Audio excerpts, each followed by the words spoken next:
it. Ayan na ang ating kinamatisan na chicken alamilay.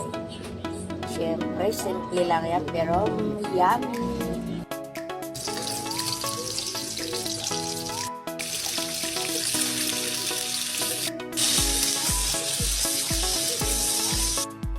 Video, keke na naman tayo na kinamatisan para maiba naman.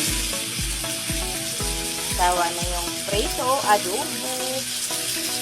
Ito naman may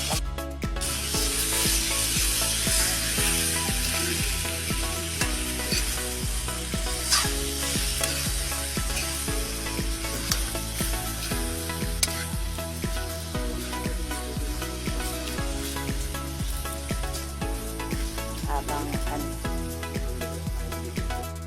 siyempre di mawawala ang paminta. Ayan, siyempre lalagyan natin ng oyster sauce. Sariling recipe ko lang to. Hindi ko alam kung kakain din aking kasama sa bahay. Sariling recipe, kinamatisan may oyster sauce.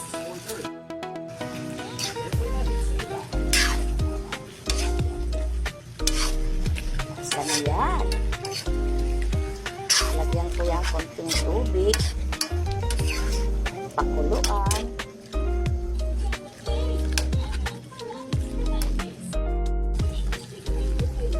Ilang tubig. Takpan muna. Mga 1 year. Luto na yan.